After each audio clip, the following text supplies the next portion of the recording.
Hello friends, మన HTML సిరీస్కి welcome. మీరు కనుక గ్రాడ్యుయేట్ స్టూడెంట్ అయినా లేదు అంటే ఇంకా కాలేజ్లో ఉన్నా, ఒకవేళ మీరు కనుక మీ కెరియర్ని వెబ్ డిజైనింగ్ అండ్ వెబ్ డెవలప్మెంట్లో ముందుకు తీసుకెళ్ళాలి అంటే మన HTML సిరీస్ సహాయపడుతుంది. ఓకేనా?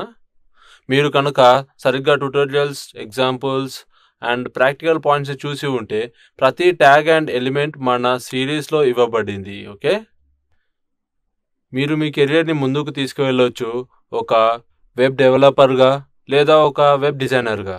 సో మనం అందరం ఈ సిరీస్ని స్టార్ట్ చేద్దాం. Introduction to HTML. అన్నిటికంటే ముందుగా మనం HTMLని నేర్చుకోవాలి అనుకుంటే కొన్ని బేసిక్ కాన్సెప్ట్స్ క్లియర్గా ఉండాలి. ఫస్ట్ కాన్సెప్ట్ వచ్చేసి బ్రౌజర్స్ అన్నమాట. ఇది చాలా క్లియర్ క్వశ్చన్. అసలు బ్రౌజర్ అంటే ఏంటి అని మనకు అనిపిస్తుంది.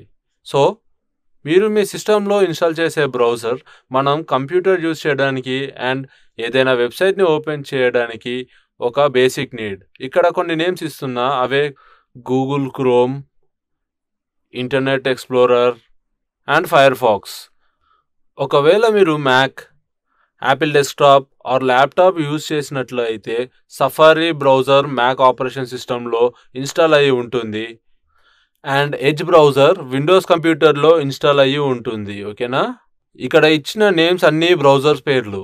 ఈ బ్రౌజర్స్ని యూజ్ చేసి వెబ్సైట్స్ని ఓపెన్ చేయొచ్చు. అండ్ ఒకవేళ మనం HTML ప్రోగ్రామ్ని క్రియేట్ చేయాలి అనుకుంటే ఆ ప్రోగ్రామ్ కూడా బ్రౌజర్లో రన్ అవుతుంది. సో బ్రౌజర్స్కి ఎగ్జాంపుల్స్ ఇవే. నెక్స్ట్ వచ్చేసి వెబ్సైట్. ముందుగా మనం వెబ్సైట్ అంటే ఏంటి అనేది నేర్చుకుందాం. ఇప్పుడు మనం గూగుల్ వెబ్ పేజ్ని ఎగ్జాంపుల్గా తీసుకుందాం. ఓకేనా?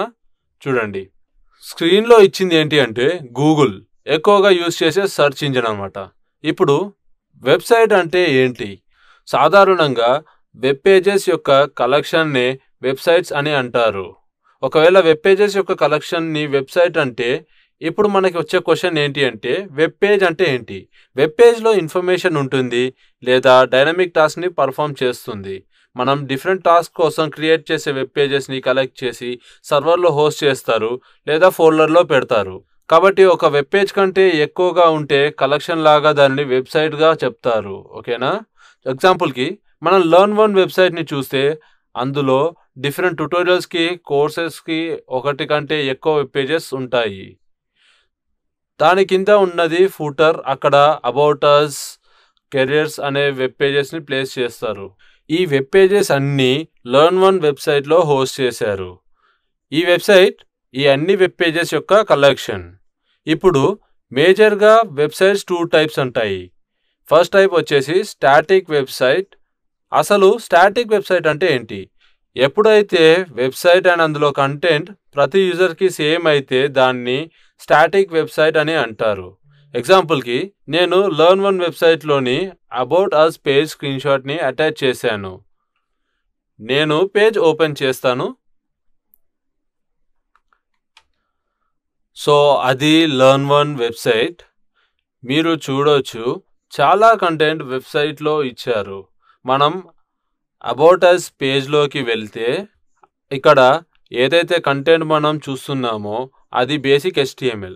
సో ఇప్పుడు నేను, మీరు లేదు అంటే వేరే యూజర్స్ వెబ్సైట్ని ఓపెన్ చేసి అబౌట్ అస్ పేజ్ని నావిగేట్ చేస్తే అందరికీ ఒకటే ఫిక్స్డ్ కంటెంట్ కనిపిస్తుంది అండ్ డిఫరెంట్ యూజర్స్కి చేంజ్ అవ్వదు. ఈ కేసులో యూజర్స్ అందరూ ప్రతిసారి ఒకటే కంటెంట్ని చూస్తారు. అలాంటి వెబ్ పేజ్ని ఆర్ వెబ్సైట్ని స్టాటిక్ వెబ్సైట్ అని అంటారు. స్టాటిక్ వెబ్సైట్ అంటే యూజర్ ప్రకారంగా చేంజ్ అవ్వదు. ఓకేనా? స్టాటిక్ యొక్క ఆపోజిట్ వచ్చేసి డైనమిక్. సో డైనమిక్ వెబ్సైట్ అంటే ఏంటి? డైనమిక్ వెబ్సైట్ అంటే ఒక వెబ్సైట్లో వెబ్ పేజెస్ రియల్ టైంలో జనరేట్ అయితే దానిని డైనమిక్ వెబ్సైట్ అని అంటారు. రియల్ టైం అంటే పేజెస్ అనేవి యూజర్ మీద అండ్ యూజర్ రిక్వైర్మెంట్స్ మీద బేస్ అయ్యి జనరేట్ అవుతుంటాయి. సో దీనికి మళ్ళీ నేను LearnOne వెబ్సైట్ని ఎగ్జాంపుల్గా ఇస్తాను. సో ఇక్కడ యూజర్ సైన్ ఉంది. ఒకవేళ నేను కనుక నా క్రెడెన్షియల్స్ని యూజర్గా యూజ్ చేస్తే వెబ్సైట్లో లాగిన్ చేయడానికి అండ్ నేను ఆల్రెడీ HTML కోర్స్ని పర్చేస్ చేసా వెబ్సైట్ నుండి, అలాంటి కేసులో నేను నా ప్రోగ్రెస్ స్టేటస్ని చూసుకోవచ్చు. అదేవిధంగా వేరే యూజర్ ఎవరైనా HTMLని కానీ మరొక కోర్స్ని కానీ పర్చేస్ చేసి ఉంటే వెబ్సైట్ నుండి వాళ్ళు వాళ్ళ ప్రోగ్రెస్ స్టేటస్ని కూడా చూసుకోవచ్చు. ఎలా అంటే ఎన్ని సెషన్స్ కంప్లీట్ అయినవి, ఇంకా ఎన్ని మిగిలి ఉన్నవి అలాంటివి చూసుకోవచ్చు. కాబట్టి ఏ పేజ్ అయితే యూజర్ డేటా ప్రకారంగా క్రియేట్ చేస్తారో అండ్ యూజర్ ప్రకారంగా డీటెయిల్ని చూపిస్తారో దానినే డైనమిక్ వెబ్ పేజ్ అంటారు. అంటే పేజెస్ అనేవి డేటా అండ్ యూజర్ రిక్వైర్మెంట్ని బట్టి జనరేట్ అవుతాయి. దీనినే రియల్ టైమ్ అప్లికేషన్ అని కూడా అంటారు. ఓకేనా? సో ఇక్కడ 2 ఎగ్జాంపుల్స్ ఉన్నాయి. అవే స్టాటిక్ వెబ్సైట్ అండ్ సెకండ్ది డైనమిక్ వెబ్సైట్. స్టాటిక్ వెబ్ పేజ్లో ప్రతి ఒక్క యూజర్ ఒకే డేటాని చూస్తారు, కానీ డైనమిక్ వెబ్ పేజ్లో యూజర్ని బట్టి డేటా చేంజ్ అవుతుంది. ఓకేనా? ఇవాల్టి మన సెషన్లో ఇంకొంచెం ముందుకు వెళ్దాం. ఫస్ట్ మనం నేర్చుకునేది బ్రౌజర్ అండ్ సెకండ్ది వెబ్సైట్. మనం ముందు మాట్లాడుకున్నట్లు వెబ్ పేజ్ అనేది బ్రౌజర్లో రన్ అవుతుంది. ఇప్పుడు మనం డిస్కస్ చేసుకున్న వెబ్ పేజెస్ని వెబ్సైట్ని ఎలా క్రియేట్ చేస్తారో చూద్దాం. ఇప్పుడు మనం డిస్కస్ చేసుకున్న వెబ్ పేజెస్ని వెబ్సైట్స్ని ఎలా క్రియేట్ చేస్తారో చూద్దాం. వెబ్సైట్ని క్రియేట్ చేయడానికి HTML కావాలి. HTML ఒక ప్రోగ్రామింగ్ లాంగ్వేజ్ అండ్ అది మార్కప్ లాంగ్వేజ్. ఓకే, మీకు తెలుసు చాలా ప్రోగ్రామింగ్ లాంగ్వేజెస్ అనేవి ఉన్నాయి, C అండ్ జావా లాంటివి. ఓకే, ఈ లాంగ్వేజెస్ అన్ని ఫిక్స్డ్ ఫార్మాట్ని ఫాలో అవుతాయి. అంటే ఫంక్షన్స్ అండ్ లైబ్రరీస్ ఇంక్లూడ్ చేయాల్సి ఉంటుంది అండ్ దాని కింద మన కోడ్ని రాస్తాము. సో ఇవే ప్రోగ్రామింగ్ లాంగ్వేజెస్. HTML అది ఫాలో అవ్వదు, ఎందుకంటే HTML అనేది మార్కప్ లాంగ్వేజ్, ట్యాగ్స్ మీద బేస్ అయ్యి ఫాలో అవుతుంది. మనం సిరీస్లో ముందుకు వెళ్తే మనం చూడొచ్చు ట్యాగ్స్ అంటే ఏంటి, అవి ఎలా పనిచేస్తాయి అండ్ HTMLలో కోడ్ ఎలా రాస్తాము. కానీ ఇప్పుడు మనం HTMLని నేర్చుకుంటున్నాం. సో మనం హిస్టరీ నుండి స్టార్ట్ చేద్దాం. HTML యొక్క హిస్టరీ ఏంటి? HTMLని బర్నర్స్ లీ అనే సైంటిస్ట్ 1991లో ఇంట్రడ్యూస్ చేశారు. అతను ఈ లాంగ్వేజ్ని ఇంట్రడ్యూస్ చేసినప్పుడు స్టాండర్డైజేషన్స్ అనేవి జరిగింది అండ్ సో ట్యాగ్స్ని స్పెసిఫిక్ వేలో రాయాలని డిటర్మైన్ చేశారు. HTML యొక్క ఫస్ట్ ట్యాగ్ లాగా యాంగులర్ బ్రాకెట్ స్టార్ట్, ఆ తర్వాత HTML and angular bracket close, ఇది ఇలాగా అని రాస్తారు.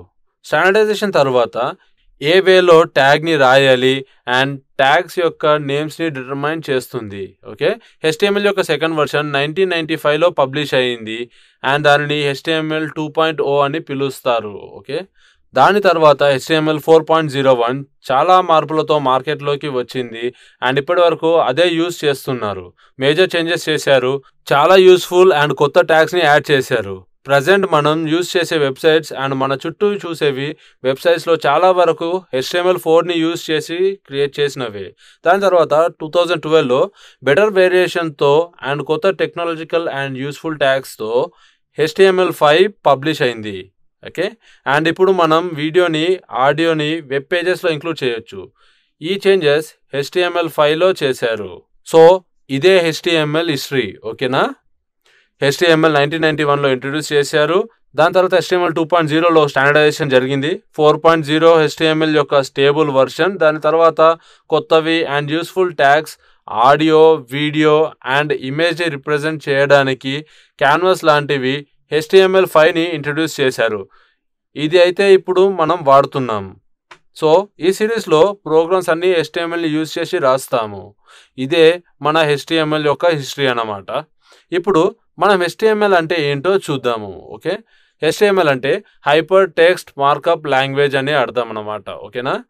మనం ముందే మాట్లాడుకున్నాం C and Java programming languages గురించి. ఓకే, కీవర్డ్స్ అండ్ ఫంక్షన్స్ని యూజ్ చేస్తాము అండ్ వాటిని రాయడం తప్పనిసరి, ఎందుకంటే అప్పుడే ప్రోగ్రామ్ ముందుకు నడుస్తుంది, లేదు అంటే అది ఎర్రర్ని చూపిస్తుంది.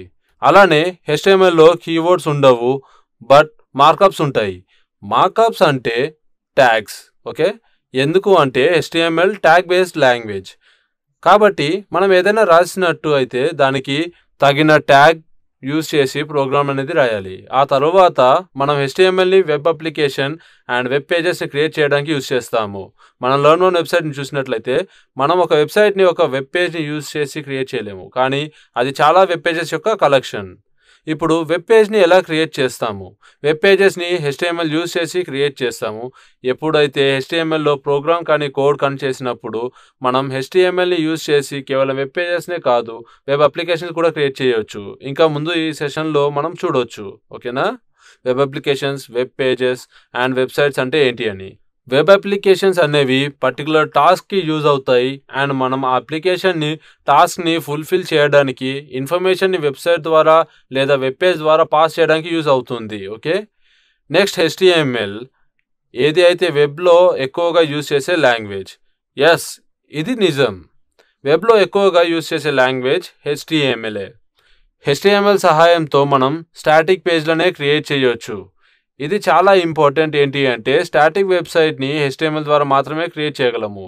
సో మీరు డైనామిక్ వెబ్సైట్స్ని క్రియేట్ చేయాలి అనుకుంటే అది user requirement and real time మీద బేస్ అయ్యి ఉంటుంది. దానికోసం మనం జావాస్క్రిప్ట్ని యాడ్ చేయాల్సి ఉంటుంది అండ్ దానిని వేరే సెలక్షన్లో నేర్చుకుందాం. ఎందుకు అంటే దానికి ఒక సపరేట్ కోర్స్ ఉంది. మనం ముందుకు వెళ్తే జావాస్క్రిప్ట్ నేర్చుకోవడానికి HTML తెలుసుకోవడం అవసరం. కాబట్టి ముందు మనం స్టాటిక్ వెబ్ పేజెస్ ఆర్ వెబ్సైట్స్ని క్రియేట్ చేయడం నేర్చుకుందాం. అండ్ ఒకసారి మనం జావాస్క్రిప్ట్ నేర్చుకున్న తర్వాత మనకి డైనామిక్ వెబ్ పేజెస్ ఎలా క్రియేట్ చేయాలో అర్థమవుతుంది. కాబట్టి ఇప్పుడు HTMLని యూజ్ చేసి మనం స్టాటిక్ వెబ్సైట్స్ మాత్రమే క్రియేట్ చేయగలము.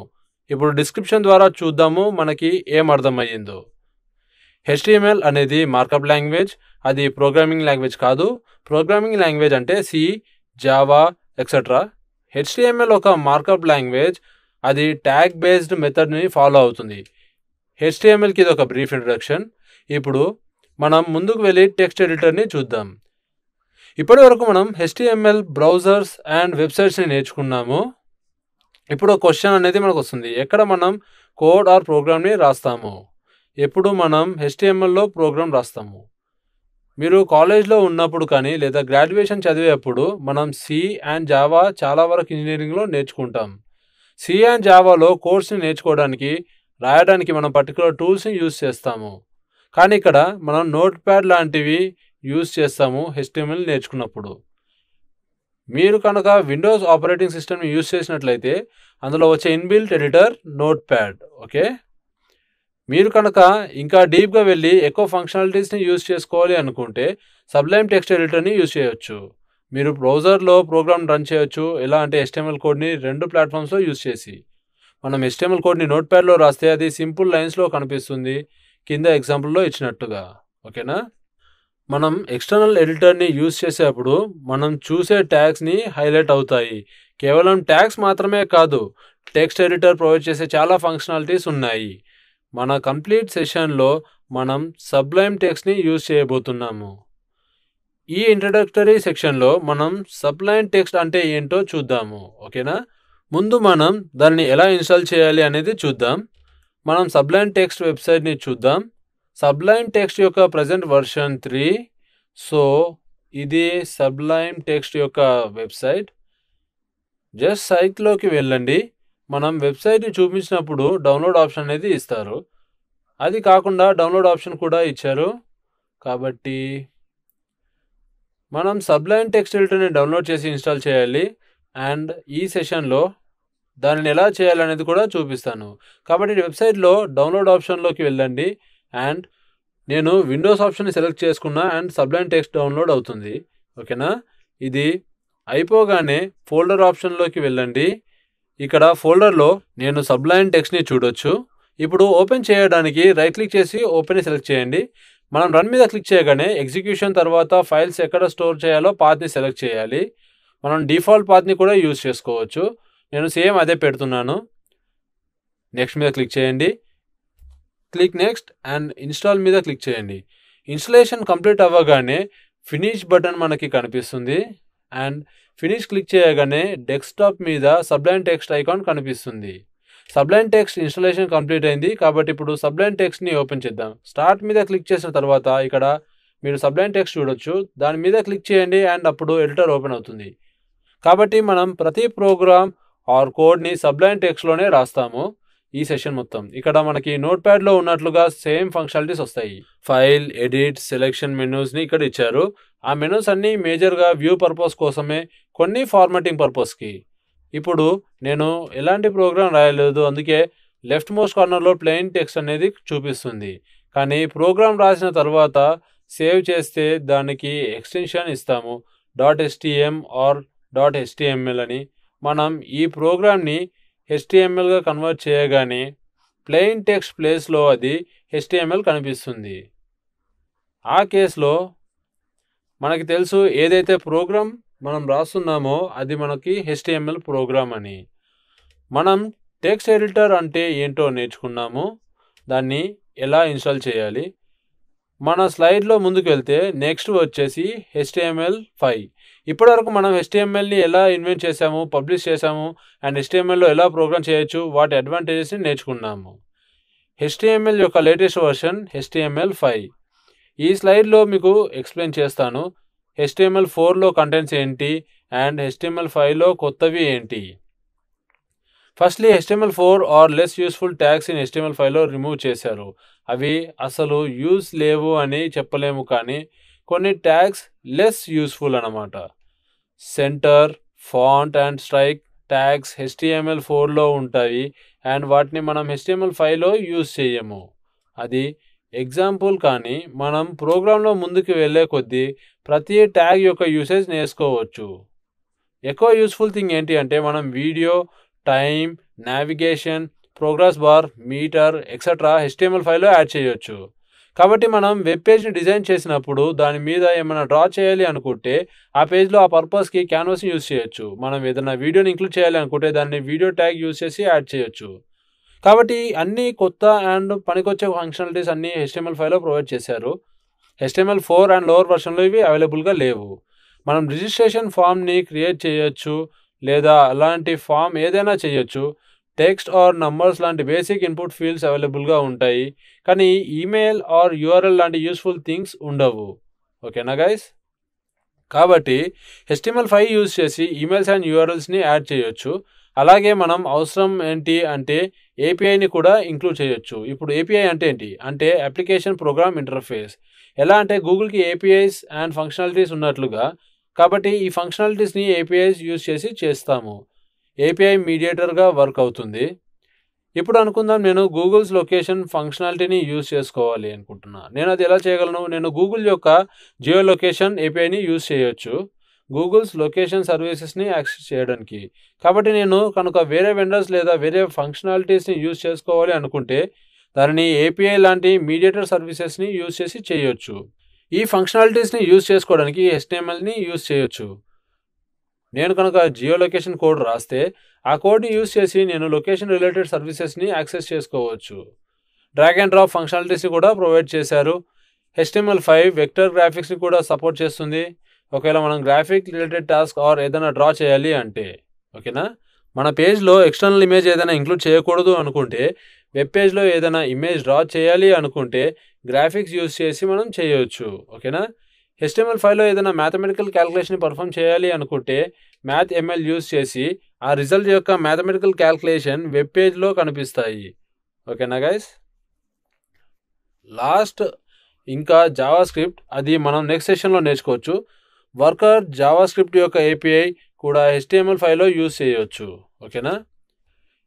ఏవైతే పాయింట్స్ ఇక్కడ మెన్షన్ చేసామో HTML5లో అప్లై అవుతాయి. సేమ్ అదే మనం HTML4లో కానీ ప్రీవియస్ వర్షన్లో కానీ అప్లై చేయాలి అనుకుంటే అది పాసిబుల్ కాదు. జావా స్క్రిప్ట్ వెబ్ వర్కర్ని యూజ్ చేయాలి అనుకుంటే మనకి HTML5 అవసరం.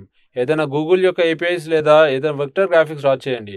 సో ఈ ఇంట్రడక్షన్ సెక్షన్లో మనం బ్రౌజర్స్ అంటే ఏంటో నేర్చుకున్నాం, వెబ్సైట్స్ అంటే ఏంటి, ఎడిటర్స్ అంటే ఏంటి, ప్రోగ్రామ్స్ని ఎలా రాస్తాము, ఫైనల్గా HTML హిస్టరీతో పాటు HTML5 అంటే ఏంటో నేర్చుకున్నాము.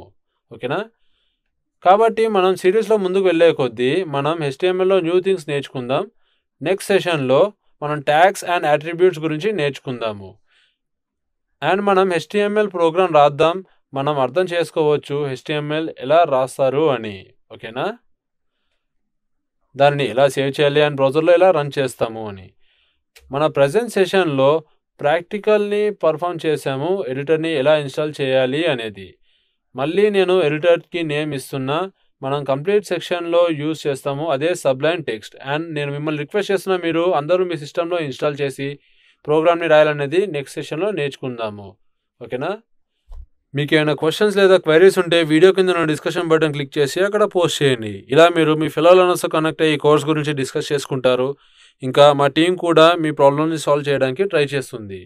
Thank you so much.